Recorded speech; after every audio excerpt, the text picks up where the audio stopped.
Добро вечер со Кот. Како судијата Ѓоко Ристов заврши во куќен притвор заради противправно стекнување и прикривање имот. Криењето на парите во зидот од кујната потсетува на криењето на парите на Ескобар и други мафијашки групи. Останете со Кот. Судија или зидар не му платил на мајсторот. Многу вакви шеги осамнаа на интернет откако финансиската полиција и АНБ го открија бункерот во кујната на родителите на Ѓоко Ристов во Неготино.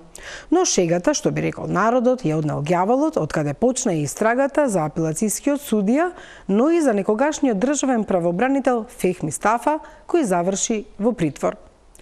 И двајцата си имале работа со Љупчо Пецов, со Прекар ѓаволот, кој е еден од 26 физички осомничени лица и 28 правни лица за финансиски криминал во случајот Синџир.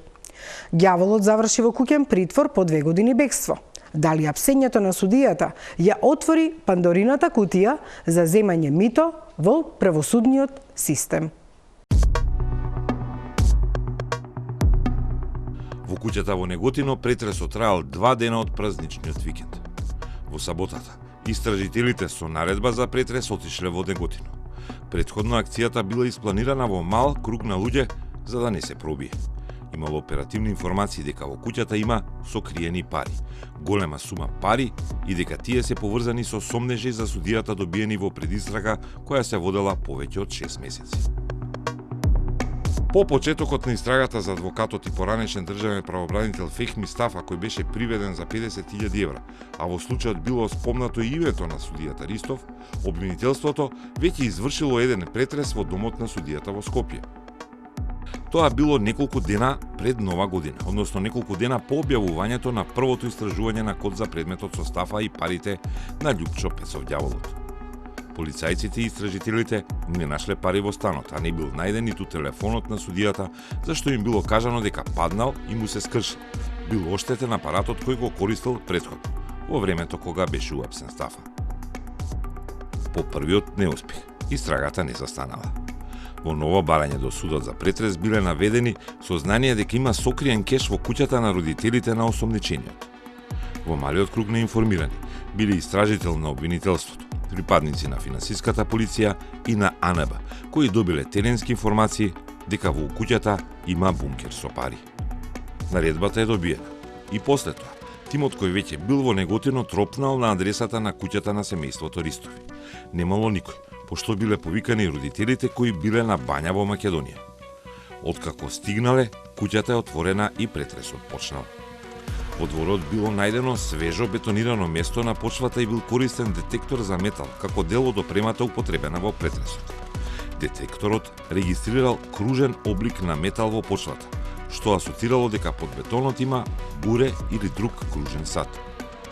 Местото било ископано и имало дупка под бетонот, но освен ровка земја немало ништо друго. Истовремено други тимови работеле и претресувале во внатрешноста на куќата. Барале низ дневната соба, спалните, тоалетите и кујните на двата ката. Но не нашле ништо. Според сознание на Код за време на претресот, судијата Ѓоко Ристов не бил во куќата, туку само неговиот татко и братот. Таткото ги прашувал истражителите за целта на нивната претрага, но и одговорал на нивните прашања. Им рекол дека последните 7-8 години не вршеле никакви градежни активности или реновирање во куќата. Но свежиот бетонски поклопец на дупката во дворот и една речиси потрошена вреќа за градежен материјал на која стоел датум на производство мај 2025 ги навеле истражителите на финансиската полиција и припадниците на АНБ на друг заклучок. Ама на терен не можеле да го потврдат. Во текот на ноќта до припадниците на службите ангажирани во претресот, преку АНБ стигнало и прецизирање на веќе познатата информација. Парите се скриени во кујната, а локацијата е зад електричниот шпоред во зидот. Претресот во неделата се одвивал на повеќе локации во куќата, а истражителите употребиле и опрема позајмена од македонската армија. Уред за проверка, откривање и снимање на пукнатини и дупки во зидовите. Инструмент кој се користи при претраги на ризични локации, за да се утврдат места на кои се крие оружје или има подметнати експлозивни направи. Во кујната истражителите го тргнале шпоретот и во еден дел имало помала дупка. но и крив не правиле ред на плочки. Истражителот од финансиска полиција ги искачил многу лесно бидејќи не биле добро залепени, како останатите, и најверојатно правени многу скоро. Со уредот на аремијата е извршено надворешно и внатрешно снимање на празнината во зидот и во вградените блокови се видени завиткани пакети во облик на ролни.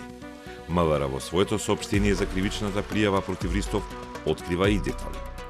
На првиот кат, поточно во куинската просторија, биле забележани сомнителни околности за изведување на градежни активности, корекција на зидните плочки, пошто при отстранување на една зидна керамичка плочка забележана е дупка во која се наоѓале алуминиумски ролни во форма на цилиндер, спакувани во поединечни 13 пакувања, во кои пронајдени се вкупно 610 банкноти во апоени од по 500 евра и 225 банкноти во апоени од по 200 евра, или вкупно 350.000 евра.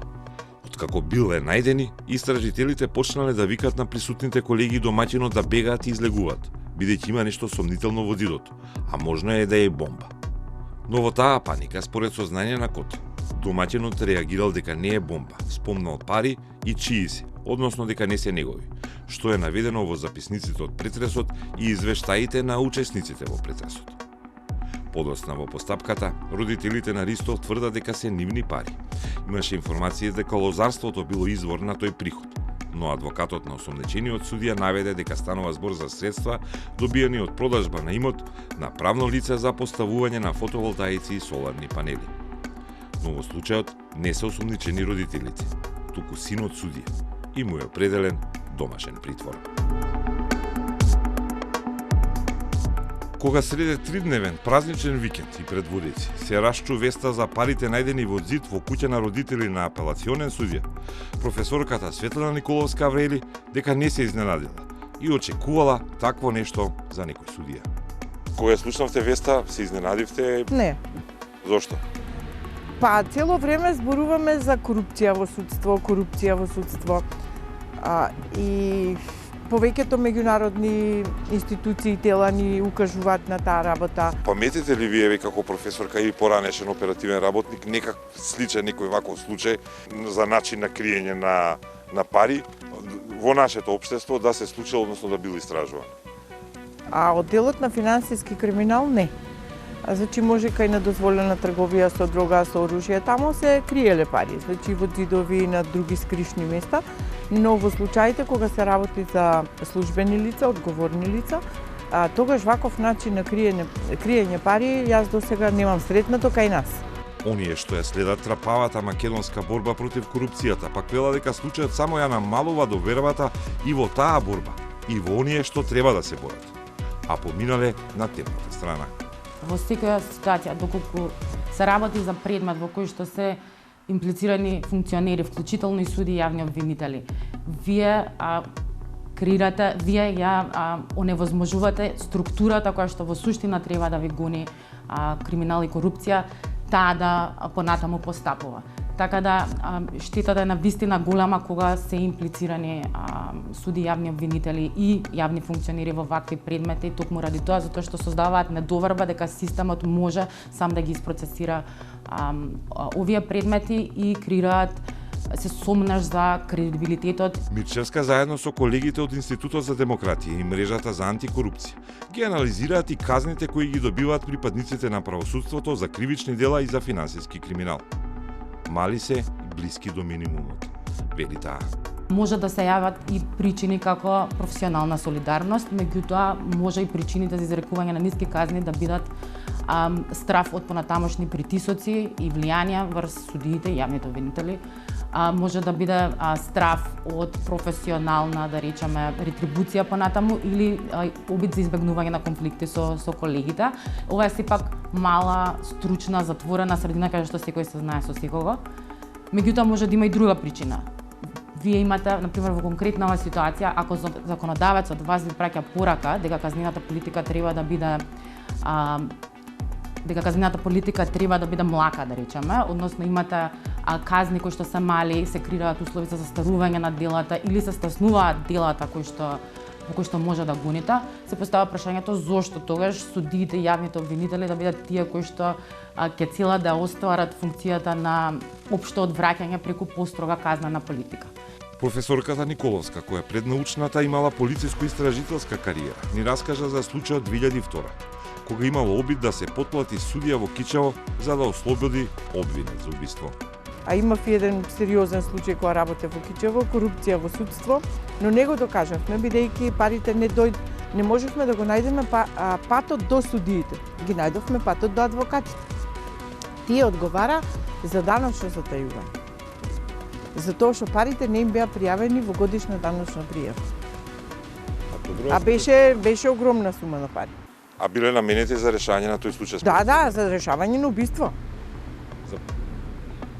За донесување на ослободителна пресуда. И првата пресуда беше ослободителна, а втората пресуда беше осудителна и тогаш тоа беше со државјанин од Америка, го работевме, FBI ни го откри таму, по на мобилниот телефон тогаш не се толку многу користе, ама по сигналот од мобилниот телефон беше токму на местото на извршување на делото.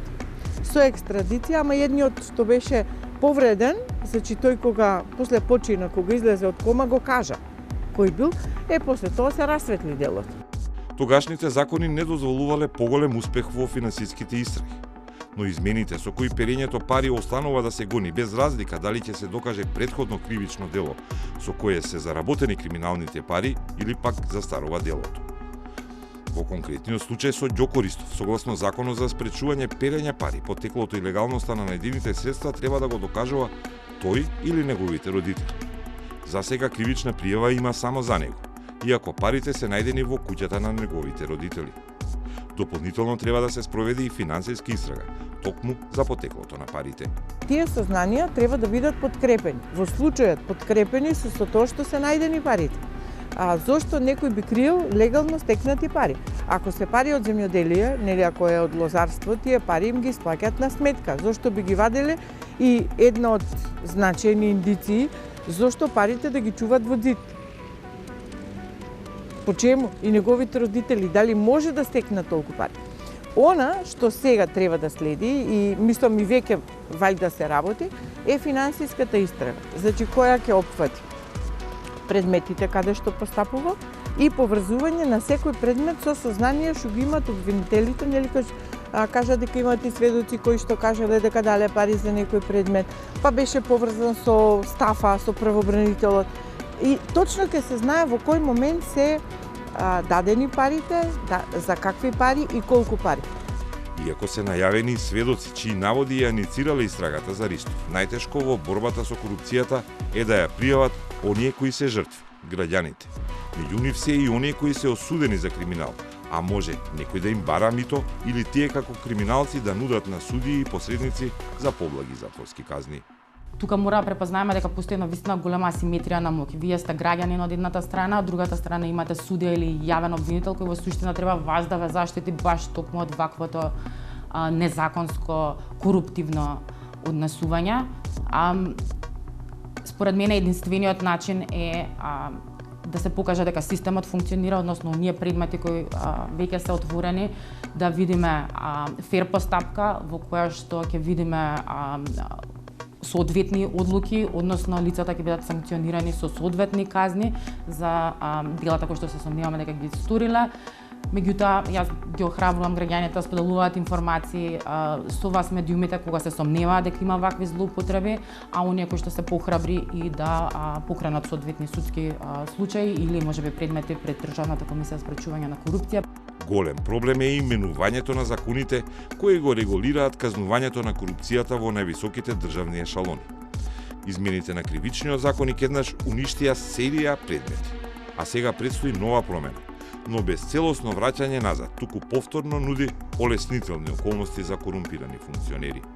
Во собранието во моментов се дискутираат повторно измени на кривичниот законник, под образложение дека треба да ги санираат штетите настанати во 2023 година, меѓутоа нашиот страф е дека повторно се доведуваат во ризик и неизвестност предметите кои што моментално се во судска постапка, затоа што повторно имате редефинирање на дел од кривичните дела, кои што знаеме дека јавните обвинители често ги користат во предметите кај што гонат висока корупција. Имаме намалување на максималните казни кај одредени кривични дела, ако ги споредиме со текстот од 2023 година, и имаме ниски повторно минимални казни што дозволуваат или судиите да одлучат да дадат казни кои што се во понискиот дел од распонот. Корупцијата во Македонија е огромна санта мраз, но се топи пополека и многу ретко. Многу поразлично од вистинските климатски промени. А секое такво топење, како актуелниот случај со судијата, буди надеж, иако потоа следува повторно студенило и раст на сантата.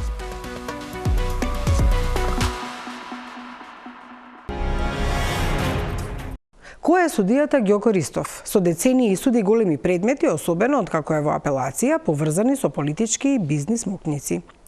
Еден од тие случаи е тврдина со Сашо Мијалков, каде неговиот колега Енвер Беџети е разрешен, затоа што 9 месеци го држеше во фиока предметот на Мијалков. Но и Ристов е во судскиот совет за овој предмет. Код истражуваше како парите се нашле зад плочките од кујната, кога се зазидани, дали имало и други тајни места во дворот на куќата и дали има сумнеш за поголеми суми скриени пари. Многу прашања се отворија по апсењето на Ристов, а истрагата продолжува.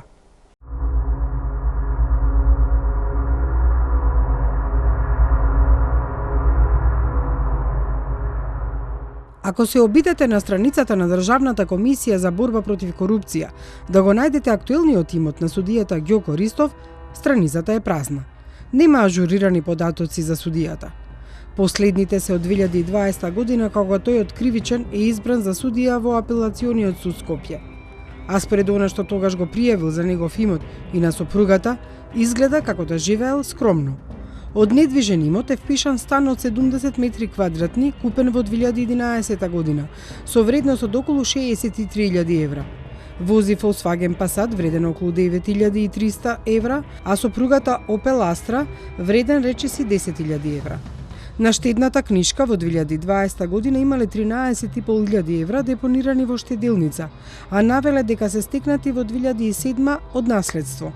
Истата 2020 година сопругата земала кредит во вредност од речиси 45.000 евра, кој треба да го отплаќа до 2045 година, а судијата Ристов исто така земал кредит во 2018 година на 20 години отплата 24.400 евра. Зашто ги потрошиле парите од кредитите не е познато, бидејќи нема заведено друг имот по 2020 година. Претходно, кога станува судија во кривичниот суд, не пријавил стан, туку само парите на штедната книшка на жена му, добиени од наследство 13.500 евра, а останатото се акции на сопругата купени во 2007. Според старата законска регулатива, измените во имотните листови се пријавуваат кога се стапува на функција, а важат и претходно поднесените. Доколку има промени, тие треба да се впишат, но речиси 6 години судијата Ѓоко Ристов не пријавил никаква промена на имотот. Велат бели пари за црни дни. Парите најдени во зидот на кујната на родителите засега не е познато од каде потекнуваат. Банкнотите се од 200 и 500 евра. Банкнотата од 500 евра престана да се печати во 2019 година, кога последен пат беше произведена во Австрија и Германија. Централната Европска банка одлучи да го намали оптекот на тие банкноти во 2016 година, иако се уште со неа може да се плаќа. Причината за незиното укинување била грижата дека банкнотата од 500 евра се користи за перење пари, но и други незаконски активности. Станува збор за една од банкнотите со најголема номинална вредност, например, повредна е речиси 6 пати од најголемата американска банкнота $100. За наркокартелите и големите криминални групи е одлично решение за пренос на големи количини пари кои имаат помал волумен и тежина. Во тоа време, председателот на Централната банка Марио Драги ја нарекол и алатка за криминалци, а банкнотата во првите години на производството по 2002 имаше и прекар Бин Ладен. Постои, ама не може да ја видиш, исто како озлогласениот водач на Ал-Каида кој беше во бегство. Иако не е забранета за користење, виолетовата банкнота од 500 евра не може да се користи во трговијата на земјите од Европската Унија. Во земјите на Унијата, 500-ката ја примаат со сигурност во централните државни банки. Во некои, како Ирска пак, може да се уплаќа во банка или во финансиски друштва, но никој не ви исплаќа готовина со тие банкноти. Во Македонија може слободно да се менува за денари или да се купи во менувачница. Исплатата од банките пак се врши во денари кои подосна со провизија може да се сменат во евра, ама речиси сите даваат банкноти не поголеми од 200 евра. Според ова, банкнотите од 500 евра, најдени во зидот на кујната на Ристови во Неготино, се испечатени најдосна во 2019 година и се стари најмалку 6 години. Но кога завршиле во раците на семејството Ристови, а кога и зошто во зидот ќе биде главна цел на истрагата која има сознанија за овие прашања. Станува збор за банкноти од по 500 евра, кои што не се многу застапени во прометот, и тие може во финансиска истрага да се утврди од каде потекнуваат. Значи, дали од каде потекнуваат, во која држава се издадени, кога се донесени, кој ги донесол. Значи, и во тој дел финансиската истрага може да помогне.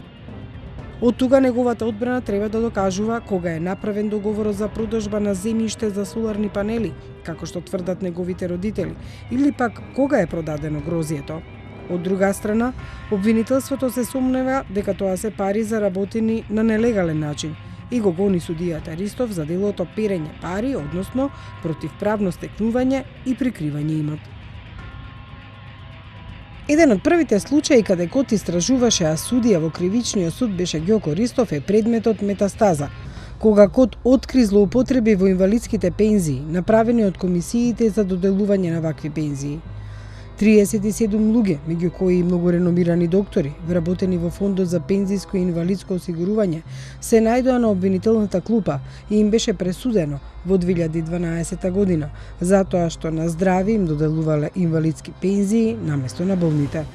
Го следевме и судењето за хотелот Изгрев, кој МПЦ 2 пати го купуваше, како и во предметот Шпиун, каде судеше Ристов. Им судеше за мито на полицајците во случајот Бумеранг. Во 2020 година станал судија во апелацискиот суд Скопје. Колега е на судијата Енвер Беџети во предметот Таргет Тврдина.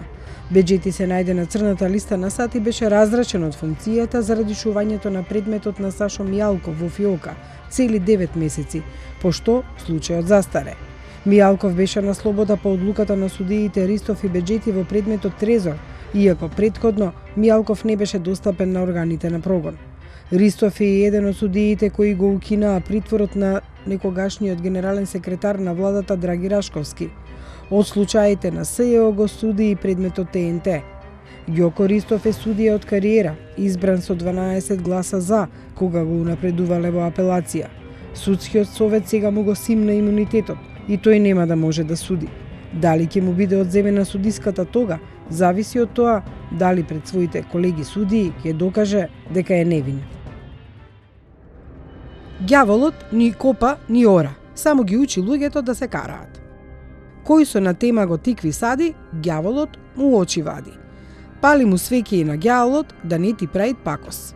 Ова се само неколку народни поговорки кои до ден денешен важат. И за ѓаволот, чиј прекар е Љупчо Пецов, човекот кој, иако 2 години се бараше заради финансиски криминал во организираната шема на данъчно затајување, Синџир, на крајот заврши во куќен притвор со образложение дека бил болен.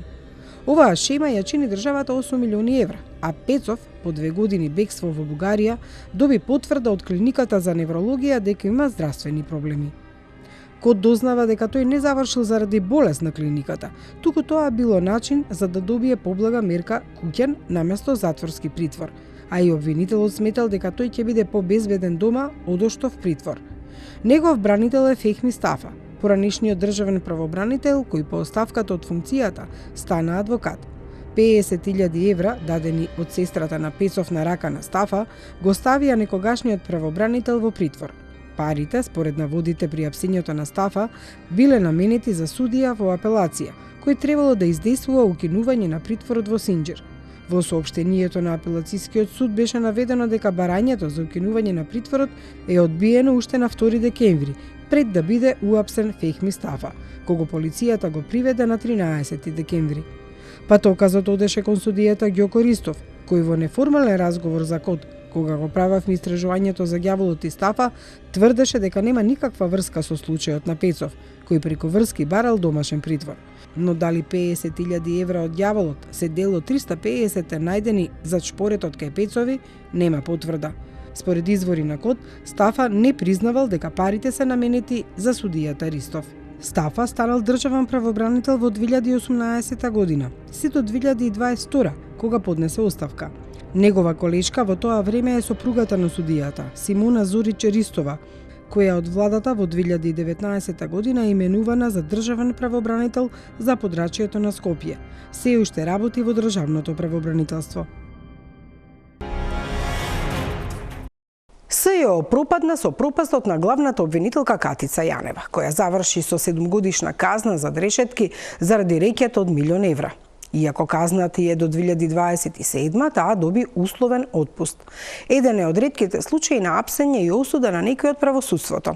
Обвинителка беше Вилма Русковска. Како таа го коментира сега апсењето на судијата Ристов и дали се потребни построги превентивни мерки за спречување корупција? Погледнете го интервјуто. Како го коментирате апсењето на судијата Џоко Ристов и наводите на обвинителството за прикривање и непријавување на имот, односно парите кои му ги најдоа во ѕидот од кујната? После она што се случи со Катица Јанева, навистина и не бев нешто многу изненадена. То се вика, со тој предмет ми помина, така да кажам, првиот шок. Па нормално, ако обвинителството докаже дека се тие пари стекнати на нелегален начин, и нормално е дека нема да ги пријави, дека ќе ги крие во ѕид. Со оглед на тоа што се уште не е докажано од кај му се парите, меѓутоа факт е дека се започна со враќањето на така наречениот на ѓаволот кој што доби куќен притвор, потоа еден адвокат е уапсен кој се наоѓа во притвор, па стигна до апсењето, односно приведувањето и куќниот притвор на судијата. Очекувате ли и можеби и да се прошири оваа истрага или пак да отиде кај други судии? Не знам со какви докази моментално располага обвинителството и во кој правец им се движи истрагата. Дали биле вмешани и други судии, ќе треба да почекаме додека заврши оваа истрага. Со оглед на тоа што се одреди куќен притвор, малце и јавноста беше изненадена зашто можеби добива некоја поблага мерка. Дали кога се работи за корупција кај високи представници, еве судови, обвинители и слично, можеби треба да се размисли и за тоа и какви превентивни мерки ќе се превземат за да не дојде до корупција, меѓутоа и откога ќе се случи да се подигне можеби на некој начин свеста кај оваа фела дека не може туку така лесно да се извлечат. Јас секогаш сум зборувала дека судиите, обвинителите, па дури полициските службеници се прва линија на одбрана на законот. И кога тие ќе сторат прекршок за кривично дело воопшто и да не разговараме, треба да бидат секогаш казнети построго него останатите граѓани. Искрено многу, да кажам, малку непријатно се изненадив со предлогот за куќен притвор и малку ми беше нелогично објаснувањето што го прочитав од пресконференцијата, бидејќи не ја следев директно, дека евентуално кривичното дело било сторено поодамна, не е сега. Видете, кривичното дело ке Катица Јанева беше сторено поодавна. Не беше фатено она на лице место, па во секој случај, тогаш како обвинителство баравме притвор и судот одреди притвор. Така да не знам што е позадината на овој предлог за определување куќен притвор, но во секој случај бев многу непријатно изненадена. Се случи и претходно судија доби 3 годишна затворска казна, а тоа е судијата од Врховниот суд Наке Ѓоргиев, кој што пак за од друга страна ја призна вината, па успеа на тој начин можеби и да си ја намали казната. Еден член на Советот на обвинители, Мемети, успеа да се спогоди па доби условна казна и тој ја призна вината. И двајцата беа за примање на мито, подкуп, всушност. Во редот на таквите и Енвер Беџети, тој пак заради криењето на предметот за Сашо Мијалков. Тука зборуваме сепак за можноста и на овие судии на некој начин, законот тоа го дозволува, да си ја намалат казната или да добијат условна казна, а признале дека земале мито. Дали можеби се потребни и некакви законски измени за вака профилирани луѓе од обвинителството, да не можат да се спогодат или слично? За вакви дела зборувам. Не мислам дека треба да се извршат измени во законот. Например, и Катица Јанева побара да се спогоди за условна казна, што е нејзино право нормално, а и ние како обвинители, мислам, сме должни на осомничените да им укажеме дека имаат право да се спогодат со јавниот обвинител, но јас не прифатив за условна казна, така да целата јавност знае како после, мислам, се подигна обвинение и течеше процес. Така да обвинителот може да прифати, а може и да не прифати. Може обвинителот и да предложи казна која осомничениот заедно со бранителот нема да ја прифатат, доколку не сака спогодба обвинителот или доколку смета дека е таа мала казна. Очигледно обвинителот се согласил со тие казни, што јас лично сметам дека не е во ред. Пример, никогаш не би прифатила спогодба со такви казни. Како да се превенира корупцијата во правосудството? Сега сите очи се вперени кон судскиот совет. Ние немавме ветинг како метода. Од друга страна, нема редовна проверка на имотната состојба. Тоа се види и во овој случај на судијата, каде што анкетниот лист не покажува некој голем имот кај Ѓоко Ристов. Како да се превенира корупцијата во правосудството? Па видете, уште од 2017-18 година се зборуваше да се направи ветинг на судија обвинители, па и на високи сегашни поранешни функционери. Зошто не дојде до тоа, не знам, но во секој случај јас и тогаш и се уште сум на ставот дека мора да се направи ветинг за имотната состојба. Што се однесува до непријавен имот, тоа е до некаде и работа на антикорупцијската комисија. Сите сме свесни овој состав на таа антикорупцијска комисија како работи, за жал. За разлика од претходниот состав на антикорупцијската комисија. Дали сте имале предмети кај овој судија како обвинител, кај Ѓоко Ристов, и дали можеби сте почувствувале дека, не знам, не велам дека секогаш бил подмитлив или слично, меѓутоа еве дали сте соработувале со него на некој начин? И он е долго време судија, како што бев и јас долго време обвинител. Сигурно, мислам, сме имале заеднички предмети. Мислам дека не сме имале од овие предмети што беа јавноста каде што беше исклучително заинтересирана. Не сум имала впечаток дека можеби мораме нели да ја запазиме презумцијата на невиност, дека можеби и прима мито. Дали во вашата кариера сте имале ваков случај на прикривање на имот или на перење пари? Ова е практично во тоа дело, меѓутоа во делот на прикривање на имот, кој што се уште допрва ќе откриваат како е стекнат, ако се докаже дека е на нелегален начин, тогаш ќе се покрине обвинение. Дали вие сте имале во вашата кариера слични предмети? Не. Мислам за судија или за обвинител, не се сеќам дека има. Јас лично не сум имала. Мислам дека водеа постапка за поранешниот судија Владко Панчевски. И како заврши таа постапка, мислам, не знам, сега не можам конкретно да се сетам, но од она, значи што паметам само за него се водеше таков предмет. Ви благодарам многу за ова интервју и објаснувањето. Молам. Коти понатаму ќе го следи овој случај, но да видиме дали има под лупа и други колеги на судијата Ѓоко Ристов. Затоа гледајте не и наредната недела во исто време. Имајте пријатна вечер.